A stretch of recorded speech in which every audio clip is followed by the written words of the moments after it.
Hello, and welcome to this 18th episode of A Grand Tour with my great-great-granddad. I'm Ed Hill, and this is the podcast dedicated to the journals of my great-great-grandfather, William Mowbray Scott, back in the 1840s, early Victorian era, and they concern the travels that he partook as an early engineer, firstly around Europe, working on a early steam railway in Italy, and then across the Atlantic to Mexico, where he ends up working in the mint or coin-making industry, which is something that actually he'd been previously employed in when he'd been living in London before going to Europe to work on the railway. Welcome back, any people listening again. As ever, I'll just quickly say this podcast is available on all good podcast platforms. If you Google A Grand Tour with my great-great-granddad, it should come up at the top of the results, I hope. Usually the Acast player and website is the one that comes up highest, but it's on iTunes and Spotify and everything else, and all the other various podcast platforms that are out there. Do subscribe if you so wish. It does help to raise the profile of the podcast and generate interest, as they say. Also, there's a Twitter account, Scott of the Historic. That's at 3G Grand Tour. I post quite a few photographs and things relating to the episodes on there. If you do want to get an idea of something I might be talking about in a pictorial way, then you should find a few things on there relating to the podcast. Probably should do a few more really, but sometimes actually images, it can be quite difficult. You'd be surprised how many things historically that you want to use are owned by the likes of Getty Images and alla. So you do have to be wary of things like copyright, etc. Because if you're a lowly podcaster like myself, you can't afford to pay the fees involved.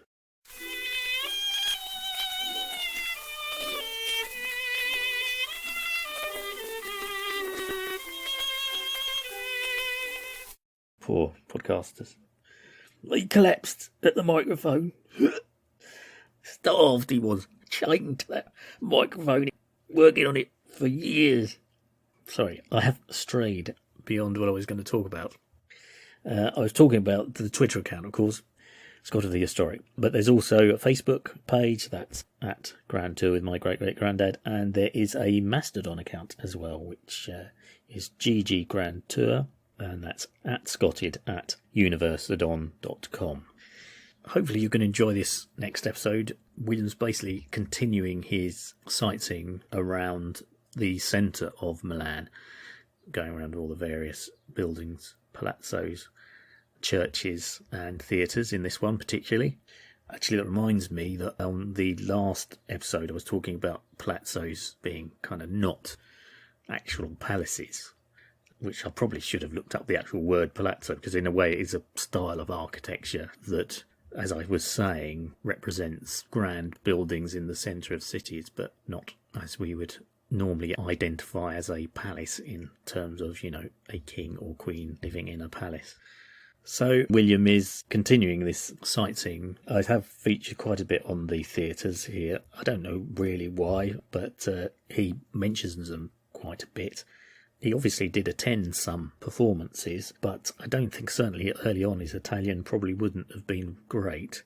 I wonder how good his Italian got by the end of his time in Milan. He was only there a couple of years. One thing that slightly puzzled me in his later journals when he's in Mexico, obviously Spanish is the main language there, and he seems to understand that quite a lot.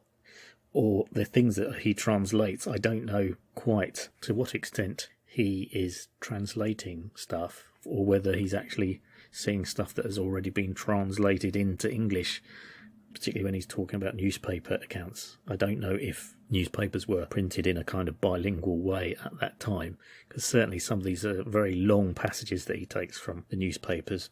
If he is translating them, then he's doing a fine job.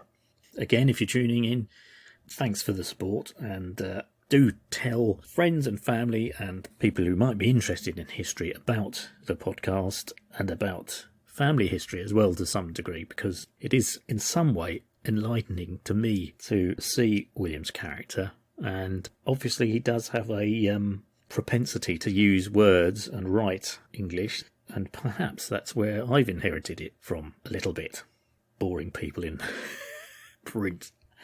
Because I don't think it really comes from my dad's side of the family, because they were, I would say, fairly...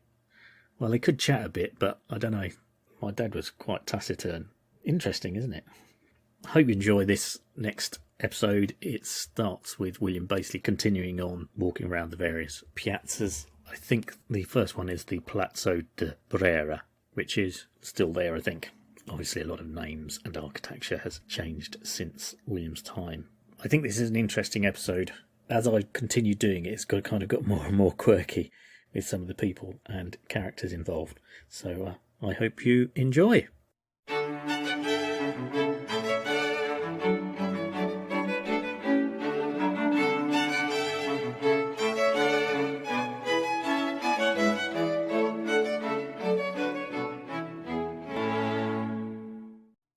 The Palazzo de Brera next commands our attention. This is an immense building containing a large and valuable collection of paintings and a gallery of models from the antique, as well as many valuable sculptures, a museum of curiosities, the Royal Observatory, library, etc., etc. The Royal Society of Science and Art hold their meetings here, and also the medical and philosophical schools, and another for the Latin tongue, supported by the government. In the same street is the Palazzo of the Military Commander-in-Chief, for there is no lack of placemen under the Austrian government. Placeman it's kind of patsy. It's somebody who's appointed as a civil servant or government official. And their average number of soldiers at Milan amount to 7,000. The Palazzo of the Military Chief is a fine building. There is a large court surrounded by an arcade, ornamented with some good frescoes, and in the different apartments are some very respectable oil paintings. In a continuation of the same street is the Café della Giardina Pubblico, a large establishment for the sale of coffee, tea, wines, spirits, fruits and confectionery, ices, etc. The different apartments are splendidly fitted up, and are well provided with newspapers in all languages. There is also a garden attached, well filled up with bowers, alcoves, etc., and an excellent military band plays every evening. The Piazza Mercanti is a large square not far from the cathedral, in the centre of which is a building of very considerable size, standing upon massy square columns. Massy just means large, and all open to the lower part. This place is used as a fair for the sale of books, prints, toys, and a variety of other articles on the Sunday. The upper part contains the records of the government, and to the register of all wills, deeds, and the titles to estates, houses, etc., in the kingdom of Lombardy.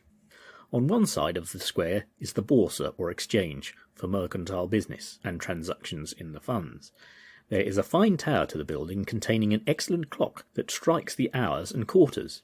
At the foot of the tower, on a pedestal of granite, is a well-executed statue in marble of San Ambrosia, the patron saint of the Milanese.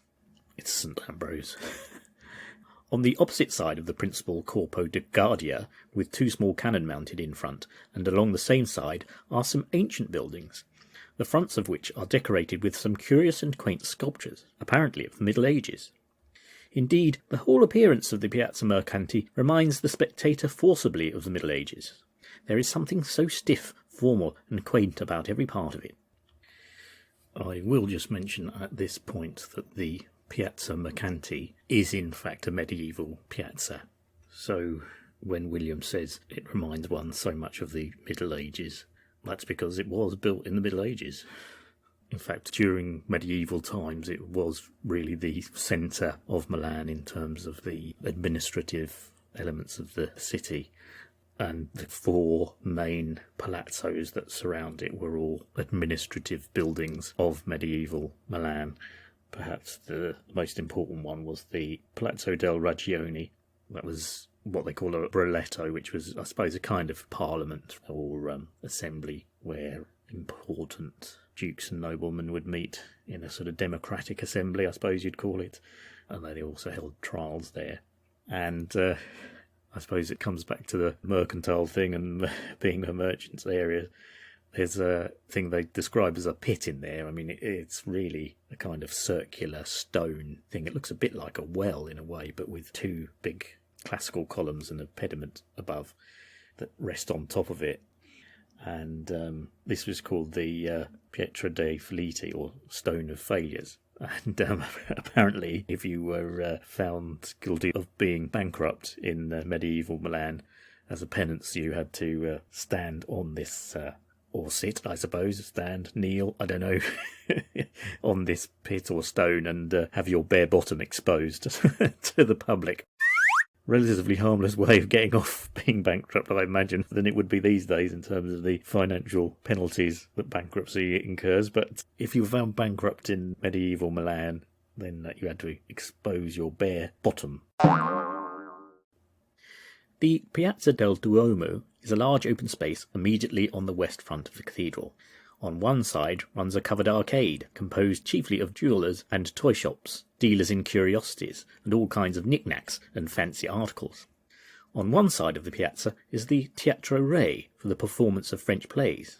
This theatre is of moderate size and very tastefully fitted up. It is much frequented by the higher classes. The Royal Palace is situated on the south side of the cathedral. The first view presents a front and two wings. Behind these are two immensely large courts surrounded by buildings. The upper one contains the apartments of the Viceroy and suite, and the latter one is appropriated to the domestic offices. On my visit here, I was exceedingly surprised at the vast number of carriages there were placed in this courtyard, all bearing the royal ensign, which is the letter F surmounted by a crown. But I afterwards learnt that the government finds carriages for all its employees whose ranking entitles them to use one, and they all bear the royal cipher, so there is no stoppages at the gates for passports, duties, etc. This palace was erected during the Empire of Napoleon as a town residence for his son-in-law Eugene Bernier, the then viceroy. The state of the apartments are numerous and fine, and the great staircase admirable. The ceilings and many of the rooms were painted by Appiani, Andrea Appiani, who lived from 1754 to 1817, a celebrated Milanese artist. In one of the frescoes, the Assembly of the Gods, the head of the Emperor Napoleon has been given to Jove, and the likeness is both striking and effective. The reception room is very spacious and contains some exceedingly fine paintings by living artists. The furniture, hangings, etc. are in the most gorgeous style. There is also a library of some extent, and a small gallery of antiques, and a gallery of portraits, and also one of drawings and engravings. The General Post Office is situated close to the palace. The building is large, commodious, and apparently well calculated for the purpose, being divided into different apartments, similar to the General Post Office in London. The Teatro Royal Canobbiano, now known as the Teatro Lirico. The Teatro Royal Canobbiano is also adjoining the palace, with which it has private communication by a covered gallery across the street. This theatre is not quite so large nor so highly decorated as La Scala, nor yet is its scenery so striking or effective, but at the same time it is by no means a despicable place of amusement. The orchestra is both numerous and contains many talented men. The performances of Italian comedy are highly respectable. The ballet fails little, if anything, short of the rival theatre, and I am of the opinion that there is as much, if not more, amusement at the Canobbiano than there is at La Scala. At this point I'm going to stop and talk a little bit about these various theatres that William is mentioning. Firstly, to talk about the most famous theatre in Milan, which of course is La Scala. Obviously it's a well-known venue for operas primarily. It was built on the site of a church. It was built as a replacement for a former theatre that I think had burnt down. And then the people of Milan, probably the higher society people, demanded that a new theatre be built. So they appealed to the Austrian rulers at the time. It was opened in 1778, and it was funded mainly by the boxes being sold off to wealthy Milanese people to own, a bit like they do now with football stadiums and things. Of course, it's been the site of premieres of many well-known operas. The actual first opera that was performed there was called Europa Reconsuecia. I think I've said that right. That was by Antonio Salieri. So if you're familiar with the film Amadeus and his supposed plotting against Mozart, you'll know that name. I think it's pretty well been proved that there wasn't really any truth in that film. There might have been some rivalry between Salieri and Mozart, but there wasn't any underhand plotting to kill him in any way. But makes a good story, I suppose, for a film. And I think since the film's been made, Salieri's work has sort of been re-evaluated a bit, and it was perhaps not as bad as is sort of made out in the film or is conveyed in that film. It's interesting, though, because thinking about it, of course, Salieri was Italian and Mozart obviously was Austrian, and there was this ongoing tension between the Austrian rulers and the Italian people in Lombardy, Venetia. Maybe that was another reason why Salieri wasn't a big fan of Mozart. So as I say, a lot of this has been debunked, and in fact there are examples where they actually work together on things as well. So let's get back to the Scala. Many famous operas were premiered there. From Verdi, you had Nabucco and Otello, and Puccini's Madame Butterfly and Turandot, or Turandot. Apparently it doesn't matter which way you say it, either is correct. Italians say Turandot, and other people say Turandot apparently, but there's no real reason why you can't say either. Anyway, they were premiered there at La Scala. And when it was initially opened, as William alluded to, it was very big in terms of the number of seats. It was nearly 3,000. Not quite as many as the one in Cuba that we mentioned. Apparently it still has one of the largest stages in Italy for a theatre. And interestingly, there's a reference to Mary Shelley, who was visiting the theatre in 1840. So she's there at the time that William is there. And this is from a book of hers called Rambles in Germany and Italy. She visits the opera to see a particular production there. And at this time, in the, I suppose you'd call it the stalls, they didn't have seats there initially. People would stand. And as well as the opera, there were casinos there. And there was all a sort of lot of noise. People would do all sorts of trading and other events, aside from just listening to the opera. I'll read this extract from Mary Shelley about what she says at the time. At the opera, they were giving Otto Nicolai's Templario. Unfortunately, as it is well known, the Theatre of La Scala serves not only as the universal drawing room for all the society of Milan, but every sort of trading transaction, from horse dealing to stock jobbing, is carried on in the pit, so that brief and far between are the snatches of melody that one can catch. Stock jobbing is just stock trading, basically. It's a kind of an early form of stockbrokers. So at this performance of Otto Nicolai's Templario, she couldn't hear very much because of all the noise coming from the floor space down below.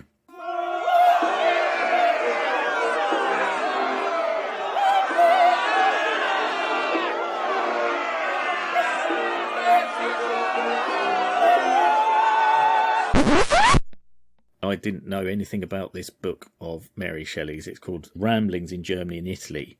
And there's actually 3 volumes of it, and the first volume is the one that this extract has taken from. Basically, she returned to Italy on what she described as a bit of a pilgrimage with her son, Percy Florence Shelley. And it was just before he was due to go off to university, so they went on a tour of Europe. A bit like a grand tour, I suppose. He went with some friends. She did her tour in a way in the opposite direction to William. She comes down via the Rhine and rivers to get to Milan and then back through France. He was going the other way, but she doesn't spend that much time in Milan, actually. She's mainly at Lake Como when she's in Italy. The book is kind of a diary account of her time on these travels. Unfortunately, she sort of only published it really because she wanted to raise funds and raise the prominence of the idea or the movement of Italian revolution and Italian unification. And she got particularly close to a Italian revolutionary called Ferdinando Gatteschi. And there might have been some kind of romantic thing going on there. Who knows? But he doesn't sound like a very nice character because he got a bit fed up with her and then he tried to blackmail her because she sent him, I think, some personal letters to him. And so she had to get the French police involved to get these letters back off him. Apparently, it was a bit of an embarrassing incident for her. So poor old Mary Shelley, this is quite near the end of her life as well, so maybe she got slightly taken advantage of by Ferdinando Gatteschi. Her account of crossing the Channel, going from Dover to Calais, not Dover to Boulogne, which is what William did. But it's actually surprisingly similar. She talks about everyone being seasick and being out on deck and stuff. When I read it, I thought, oh my God, it's almost identical to William's experiences crossing the Channel. The book wasn't actually republished for many, many years. Obviously, Mary Shelley's mainly famous for writing Frankenstein, and it wasn't really actually until the kind of late 70s that the rest of her work was re-evaluated. She's sort of more famous than her husband these days, isn't she, really? Anyway, this Ramblings was reprinted then in the 70s, but as I say, I've read a bit of it. She comes over, to be honest, as a bit sort of flaky. She's always kind of complaining about incidents of feeling sort of a bit faint and a bit under the weather. I mean, I think, unfortunately, it's just a reflection of the fact that she probably wasn't very well at the time, and that in those days, as I've mentioned before, life expectancy and dealing with medical treatment, it wasn't great. So it's probably complications to do with her just health in general, but there's quite a lot of references to had to spend the day in bed today, and stuff like this. So she was in Milan at the same time as William. She then, in the other volumes, 2 and 3, she spends time in Italy, but not in Milan. Going on to these other theatres William mentions, there's the Teatro Re. Re is just R-E because it was named after the proprietor, Carlo Re. That was built in about 1813, was less than half the size of the Scala, and about 1,000 seats. But it was a very popular theatre, had quite a mixed programme of both what they call buffa and seria operas. So buffa is comic operas, really, the term for comic operas, and seria, serious drama operas. So it had a mixture of the two. It actually, in later years, and not that long after William was there, it became quite a centre point for meetings about Italian independence and unification. And in 1848, there was a meeting of journalists, lawyers, artists, all supporters of Italian independence. But after that, its popularity began to decline, although apparently later on it held science shows and acrobatics and things like that.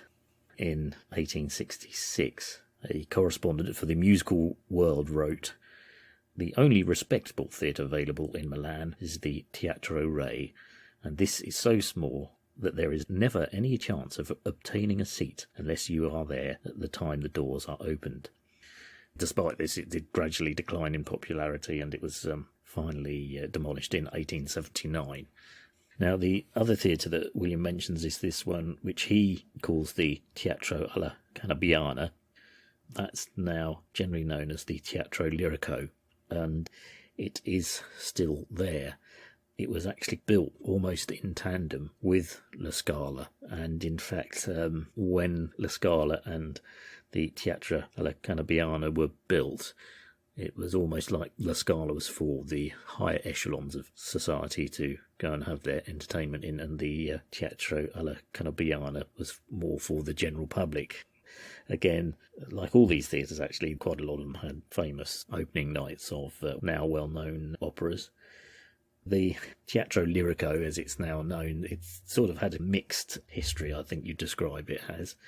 It had various owners over the years, and was taken over by Milan authorities for a while, and it always seems like it struggled a bit for funding and for maintaining its popularity, aside from theatrical endeavours that went on there. Apparently Mussolini gave some of his well-known speeches there. In fact, he gave his first well-known broadcast speech there, and his last broadcast speech there as well in 1944. So, sort of, as I say, had this sort of checkered history a little bit, and as recently as 1998 it closed down, and its future looked uncertain for many, many years. I don't think really people really knew what to do with it, and there were several attempts to revive it, but eventually a project was begun in 2007 to renew it, and it actually opened very recently again in December 2021. So you can now go to the Teatro Lirico and watch productions of various plays, ballets and entertainments. So I think it seems to be almost like a music venue. In fact, it's actually now known as the Teatro Lirico Giorgio Garber. And it's called that because he was a famous musician, artist, playwright, actor in Italy who did many performances there down the years in the 60s and 70s. So when it was reopened, aside from the Teatro Lirico, it was named in honour of Giorgio Garber. It looks inside like it's had quite a big makeover, so there's pictures of it back in the 1930s actually, where it seems to have a much more modern interior than the Scala has. It's interesting in a way. William's response to it is that he feels better entertainment goes on there than at La Scala, so perhaps you could say it was a little bit less highbrow than the opera. Not that opera is necessarily highbrow, but maybe it was just a bit more diverse in the performances that it offered the public. As William says, I think French comedies and things like that as well. I'm also just quickly going to mention a theatre that William will mention in the next section, but I thought I might as well talk about it here while we're talking about all the theatres. This is called the Teatro Girolamo. Now, the theatre that William is looking at must have been the original one of that name. It's described as a puppet theatre. Well, these are quite large marionettes, so it's almost a theatre on a human scale, really. The marionette puppets that we use, there's a bit of a tradition in Italian performance of these puppet theatres, marionette theatres with quite large marionette puppets. So it was big enough to stage on a human scale events. So not only was it a puppet theatre, but it was also described as a dialect theatre. I think that just means people would do plays, but just spoken plays rather than musical plays or operas, probably in the Milanese style or local Milanese dialect. William's describing the sort of events that went on there, and it being a place of low comedies and perhaps less highbrow entertainment. It was rebuilt actually in 1868, and it is still there. I think it opened again in 2017 after being closed for quite a while because of safety reasons. It's a tiny theatre now. It's only got 209 seats, and it's in this very tiny sort of horseshoe shape, and I think obviously given its size they're rather limited to the productions that they can have there, so I think there's kind of mainly little chamber orchestras and singers, although at one time I think it was quite well known for its plays and its comedies. That subject matter was fairly contemporary with events that were going on at the time. But that's not the theatre that William is looking at, the one that's there now. I've only seen one etching of it. It looks quite a big, tall building in this etching of it in 1806, which must have been the one that William's looking at. This newer theatre, its interior is mainly built from wood. It's very ornate, but I think because the interior is built from wood, that has, down the years, caused problems and issues with safety and stuff, so it's sort of opened and closed due to that. But there's not that much I can find about the original theatre that Will is describing here, other than the actual details he gives about performances that went there. Now it's almost like a little venue for hire, although they do have performances there, but I'd say it's almost like one-man shows or just very small productions.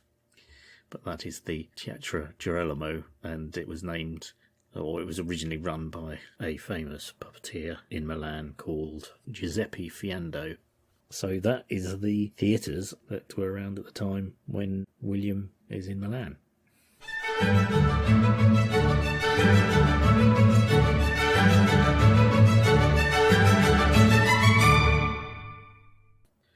On the opposite side of the palace is a small and ancient church, having no entrance except from the palace itself. This church has a lofty octagonal tower surmounted by a spire. The whole of the creation is of red brick, richly and elaborately wrought. The arches of the windows, the cornices, architraves, etc., are interspersed with wreaths of flowers and foliage of the same material, most exquisitely fine. This little church is well worthy to be attached to an imperial palace, for it is a most beautiful gem of art, and a faithful chronicle of the piety and patience of the Middle Ages. The palace of the Cardinal Archbishop of Milan is also on the south side of the cathedral, with which it has a subterranean communication. It is a large and ancient building. The architecture is a mixture of the Grecian with the Gothic, and consists of an upper and lower court, surrounded by buildings, a covered arcade or cloister running around them both. Along the walls are statues of many of the former archbishops, as well as several of their monuments, and several altars are placed at different parts, where Mass is celebrated and at stated periods prayers made for the souls of the departed. The principal front is the Piazza Fontana, and is of most considerable length and of good proportions. The interior is very plainly, though at the same time very comfortably furnished. It contains a good library and a gallery of portraits of all the archbishops of Milan. The present Cardinal Archbishop of Milan is a native of Germany. He was actually Austrian. And a relative of the present Emperor of Austria, and a man eminently qualified for his high and important office, living in the most plain and familiar way, and expending his large income in works of charity and benevolence. During the first winter of my residence in that city, a winter unequalled for the severity in the memory of the oldest inhabitant, I have repeatedly seen the venerable old man passing from house to house in the narrowest and lowest streets, seeking out objects for his bounty, exhorting the people to bear with patience and resignation the temporary evils that were oppressing them, and pointing the way to a better and more enduring kingdom hereafter. Now, there are some of you Protestant archbishops and bishops in John Bull's land especially, that would see the poor die at your very gate before you would lend them a helping hand, or spare them a shilling from your well-filled purses. No, you can roll about in state in your easy carriages, you can go forth to the House of Legislature, and be ever the foremost to assist in oppressing the people, and depriving them of their just rights.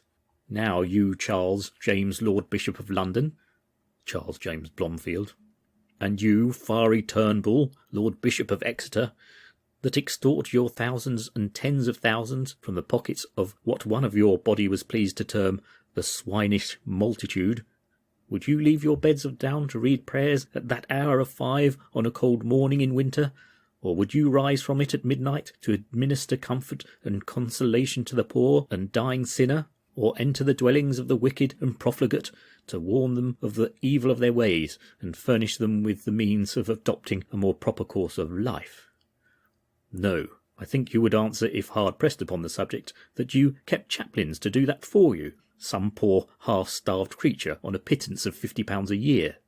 Now, adopt the old saying, if you want a thing well doing, do it yourself. Follow the example of the venerable and good man of whom I am speaking. See with your own eyes, hear with your own ears, make yourselves acquainted with the real condition of your people, and be what your office imports. Faithful shepherds of the flock of Christ. So, William here getting off on one little bit about the nature of the Roman Catholic and Church of England clergy. In a way, it's one of these examples where William's opinions about things are often quite contradictory. I've discussed before, most of the time he's slagging off things to do with the Catholic Church and priests and all its negative aspects as he sees them. But here he's eulogising about this Bishop of Milan, who happened to be called Carlo Geatano Gaisruck. As I said, he was not German, as William says, but Austrian. And he was actually appointed Bishop of Milan by the Austrian King Frederick II after a period where there hadn't been a Bishop of Milan. It was mainly to do with Napoleon, who had, for whatever reason, had prevented a new archbishop being appointed at the time he was in charge. So, anyway, after Napoleon's defeat, there wasn't a Bishop of Milan for a while, and then after the Congress of Vienna and Austria being put back in charge of this bit of northern Italy, Lombardy, Venetia, Frederick II appointed Carlo Geatano Gaisruck as Archbishop of Milan, without the Pope's consent, apparently. So there was a bit of controversy about that at the time, but finally it was resolved, and he kept the position as Archbishop of Milan, despite the Pope initially not being too happy about it. And he's described as a pious and vigorous pastor, which I can only suggest is what William is alluding to when he says he sees him going out in the early hours of the morning and tending to the poor and trying to help them and rehabilitate them and see the errors of their ways. So obviously William holds this archbishop in high regard, given what he says about him. Actually, historically, because of his links to Austria, he wasn't really that popular amongst Milanese people and Italian people. in terms of the progress towards Italian unification. So despite his day-to-day piety and good nature, generally he wasn't very popular with the Milanese population. I don't know, it's hard to know. This is all done in kind of a big political, historical context. In a way, it's nice to hear from William a kind of an account of him in a day-to-day way in which he behaved. Add more light to what he was actually like in character. So then William goes off on one, as I mentioned, about these Protestant bishops. The Bishop of London, Charles Blomfield, and now he calls him Fiery Turnbull, the Bishop of Exeter. But I can only think that William has got the name wrong here, which is understandable, because we do have to remind ourselves that William is living in an age where there's hardly any media other than newspapers. So if you're just going from memory of someone that you've read about being the Bishop of Exeter and being a bit controversial or something like that, it's not like the modern day media where we're surrounded by television, radio, social media. Every blooming minute of the day we can hear about the latest pronouncements and controversies regarding politicians and high-standing clergy and whatever it would be. So the actual Archbishop of Exeter at this time was a man called Henry Philpot, and in every other way in which William describes him, he sort of seems to fit the bill. And I've tried to look for a Fiery Turnbull or someone referred to as that as an archbishop in this era, and I can't find one. So I can only think that he's talking about Henry Philpot, who was the Archbishop of Exeter at this time. And he certainly was a controversial figure. Just getting back to Charles Blomfield, I'd describe him as a scholarly clergyman. He got a first in mathematics from Trinity College in Cambridge when he graduated, and he won awards for Greek and Latin and stuff. So he was obviously a very smart, educated man, and he was said to be one of the best debaters in the House of Lords. In fact, it's said that people with great anticipation sharpened their quills of their pens before he was about to speak. So whether that was the reporters of the day or other members of the chamber who would like to listen to his speeches. Being the Bishop of London at the time, he administered the marriage of Queen Victoria and Albert, so he was the one saying, "Do you take this, Queen, to be your lawful wedded wife? And do you take this, Albert, to be your lawful wedded husband?" So it was him in charge of the ceremony. But moving on to the Fiery, as William calls him, Fiery Philpot, perhaps we should call him, Henry Philpot. He was definitely a controversial figure. He, I suppose, had associations and sympathies with the High Church. He was considered to be quite reactionary and strict in his outlook. He was described as one of the last clerical aristocracy. He had 18 children, and when he was offered the Archbishop of Exeter, which came with a salary of £3,000 a year, he realised that wouldn't be enough to keep his kids in food and clothes, so he managed to wrangle it to also remain as Canon of Durham and get £4,000 a year for that job. So this idea of last clerical aristocracy basically kind of suggests that if you were one of these very, very high up members of the church at this time, you would get a sort of income that would be equivalent to someone in the nobility. And he does seem to have been a bit of a financial spendthrift. He built a palace in Torquay for his own habitation, which was enormous. In fact, it was the Palace Hotel in Torquay, and it was in 25 acres of ground, and it's actually only really recently been demolished. It was for a long time a very, very grand hotel in the outskirts of Torquay, but it got demolished literally at the beginning of this year, in January 2023, and they're going to build some other resort there. Seems a bit strange. You'd have thought of building of that nature was in some way listed and stuff, but anyway, it had been the Palace Hotel for many, many years, right from the early sort of 1900s, I think. But Bishop Philpot was the one who originally had it built in, I think, what's described as a Italianate style back in 1841, I think it was. He wasn't very popular in Exeter. Apparently they burned an effigy of him on Guy Fawkes Night. He opposed Catholic emancipation and parliamentary reform. Very much a kind of old school figure, in modern terms, conservative. both with a big C and small c. He supported the Tory party in Parliament, and generally quite a controversial figure. There's a quote here about him, and I will read it because I think in a way it sums up what he was like. And perhaps this is how William kind of knows his reputation as being fiery. He was described as a genuinely religious man, with his religion concealed behind porcupine quills. He constantly quarrelled in the House of Commons, exposing opponents' follies with consummate ability, a tongue and eyes of flame, an ugly tough face, and vehement speech. Ugly tough face, I suppose. Yeah, that's actually sum him up. I was going to say it was a bit cruel now, but now I'm looking at the picture again. It does look like an ugly tough face, actually. Oh dear. There's a picture here, actually, of him with 6 of his sons on the occasion of his 90th birthday in 1868, and he's sitting in a wheelchair. That is quite a comical picture as well, actually. Seems cruel to say about an old man in his 90s in a wheelchair, but I'll have to post this picture on the Twitter account. I describe him as looking a bit like a cross between Dr. Strangelove and the Doctor Who character and creator of the Daleks, Davros. Dalek. Right, okay. So if there are any Doctor Who fans there, if you're familiar with Davros and you're familiar with the film Dr. Strangelove, imagine a kind of cross between the two. And that gives you an image of fiery Bishop Philpott in his 90s.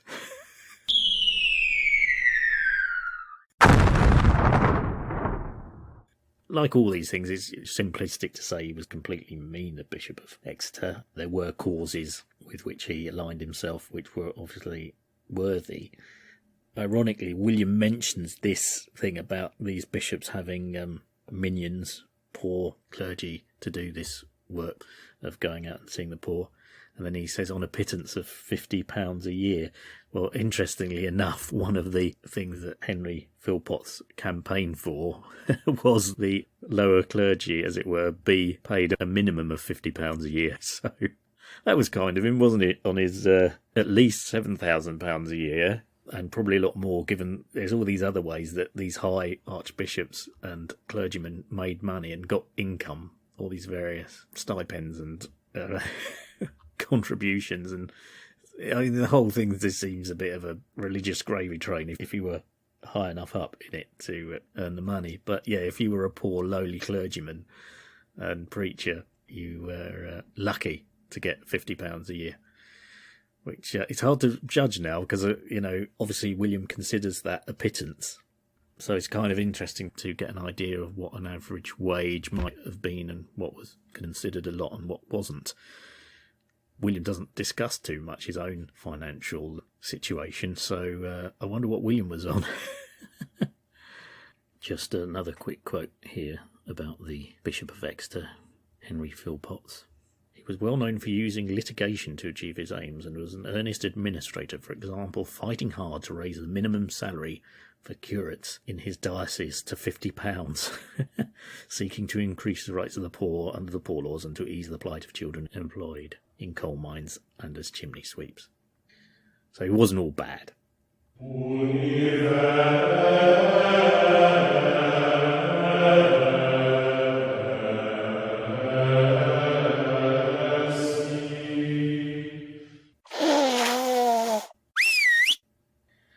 Okay, moving on to the next section of the journal. William continues. The Piazza Fontana is a large and well-built square having a unique marble fountain in the centre, a large basin below into which the water flows from lions' heads. On a pedestal placed within this are 3 beautiful female figures supporting a smaller basin, and above this the fluid rises in jets and falls over its edge into the one below. The principal defect in this fountain is the want of a sufficient quantity of water to give it proper effect. Near this square is the Teatro Girolamo. This is the puppet theatre that I discussed earlier on, but this one is, although the same name, is considerably different from the one that's now there. A building of large size and a place of amusement chiefly frequented by the working classes, the pieces performed here being what we should term in England the domestic drama, and once or twice a week a festa de ballo, or dancing, in which any person may join by paying a small sum. The Tribunal of Premier Instance or High Court of Criminal Justice is one side of this square. This court takes cognizance, that's judicial notice or authority, cognizance of all murders, robberies, thefts committed in this district, it possessing all the power of life and death. After the prisoners have had their trial, which is secret and without a jury, the general way of proceeding being in the first instance to interrogate the prisoner. The different witnesses are then examined separately and are afterwards sworn to their depositions. On a day appointed, the prisoner is brought before the prefect and consigliere, like a judge really. The witnesses are introduced separately, the depositions read over, and the prisoner has the privilege of asking the witnesses any questions he may think proper. This ceremony gone through, the prisoner is again remanded to his cell, and the next day his sentence is communicated to him. In all cases not capital, the prisoners are then exhibited in front of the tribunal on a stage and chained to a post for 3 successive days. Above their heads is placed a large placard setting forth their name, age, late residence, crime and sentence. And as the Austrian government have no colonies to transport their prisoners to, the sentences for murder or stabbing with the knife result in death by hanging, and that in a most barbarous way, but to which I shall have to allude to hereafter. For other crimes such as highway robbery, burglary, etc., imprisonment for life, for 20 or 10 or 6 years, as the case may be, is conferred and the prisoner sent to Mantua, one of the most unhealthy spots in Italy.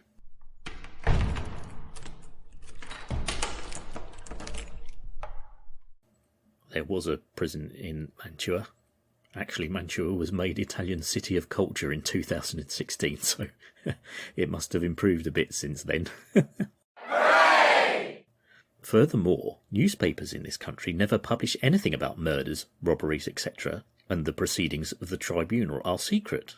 So this is the only way the public have of knowing anything about the matter, which is perhaps the best plan in many cases, as the newspapers in England, and in London especially, only keep the public mind in a state of feverish excitement, and encourage morbid feelings by their minute descriptions of matters sufficiently horrifying in general terms, and are often the cause, especially in weak minds, of further crimes being committed. So I think this is a good place to stop here with William's description of how the legal system was operated in Milan at this time. Quite an interesting insight, really, into how sentences were dispatched and carried out. William mentions about the brutal way of hanging someone. I can't remember if he does actually ever then describe that, or maybe it will come up in a future section. I do remember him describing a gruesome way of execution, but I think that's in Mexico, where they use a contraption to break the neck. Nice. But it's not hanging, so it may be that he discusses this later on, about the time when he's in Italy. In fact, it comes up several times in the journals, various descriptions and methods of execution. I suppose you've got to say, in a way, a lot of these events happened in public, so it was an alternative form of entertainment, I suppose. Seems rather gruesome now. Also, there's his criticism of the newspapers as well, which is interesting. Even then, we could say the more respectable in society were criticising the more outlandish aspects of the... It wouldn't have been tabloid press, because all the newspapers would have been on a large size paper, but the scurrilous press of the time. This has been, I think, an interesting episode. There have been some very long passages of me explaining things. I think at the beginning of these podcasts I did say there would be, I think I used the term, less of me yapping on. And as I go through it, sometimes it seems to be more of me yapping on and less of William, but I think I've said this before, it's hard to predict what topics are going to run and then bring forth content, and the ones that don't, as I'm going along. Of course, you're just uncovering gems of information, such as the bearing of bare bottoms in the Piazza Mercanti, which I only discovered as a little footnote in the research that I was doing. All I can say is that it's the nature of the task that some topics are explored a bit more in depth than others. Another thing that's hard to predict sometimes is what needs explaining as well. For example, I think I have to say a little bit about who William was referring to when he mentions the Bishop of London and the Bishop of Exeter, because he's making such a big deal about how he considers their behaviour to be improper or hypocritical. So I hope you have enjoyed listening to this episode. As I say, do subscribe if you can. That does help get more attention towards the podcast. Do seek the podcast out on Twitter, as I said, and on the Facebook page and on the Mastodon account as well. Even a WT social account. As for TikTok, maybe I should do something on TikTok. I do hope to do some video content on YouTube in the future. So that'll be something to look forward to. Hopefully for the viewer. That is the end of this episode. If you have enjoyed it, do listen again. Do tell your friends. And I look forward to you joining me again next time as we continue William's journey.